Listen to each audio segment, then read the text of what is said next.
স্বামী পরকীয়ায় লিপ্ত, তা থেকে বাঁচানোর জন্য স্ত্রী হিসেবে কি করতে পারেন বা সমাধান কি? আচ্ছা, স্ত্রী হিসাবে বক্তব্য আমার কাছে কয়টা কেস আসছে, আমি সেটা বলি। যে স্বামী অভিযোগ সুরে বলছেন আমার স্ত্রী আমার জন্য সেজেগুজে থাকে না। হ্যাঁ, স্ত্রীকে বললে সে বলে আমি কেমনে থাকবো, আমি রান্নাবান্না করি, সংসার করি। কিন্তু এটা কোনো কথা না। আপনার সমস্ত সৌন্দর্য স্বামীর জন্যে হাদিসে কি আসছে যে নেককার স্ত্রী একটা পরিচয় দেওয়া হয়েছে, আপনার দেখলে ভালো লাগবে। তখন আমি বললাম যে সে অন্য জায়গায় সাজুগুজু করে যায় না, হ্যাঁ, কোনো পার্টিতে গেলে, বাপের বাড়ি গেলে, বোনের বাড়ি গেলে, দুলাভাইয়ের পার্টিতে গেলে সে সাজুগুজু যায়। এটা তো চরম খেয়ানত করছে।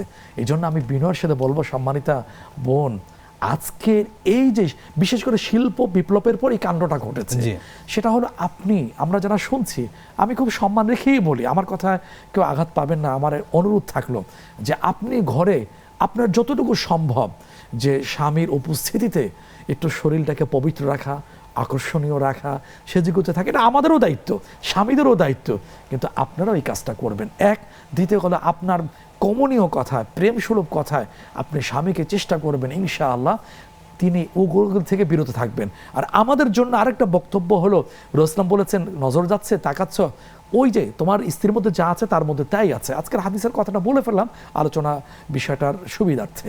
আল্লাহ তাআলা আপনাকে, মা বোনদেরকেও এই ব্যাপারে সচেতন থাকে হাদিসের আলোকে, আর আমাদেরকেও এই অন্যায় থেকে বিরত থাকারও আল্লাহ পাক ইমানি চেতনা হিম্মত দান করুন।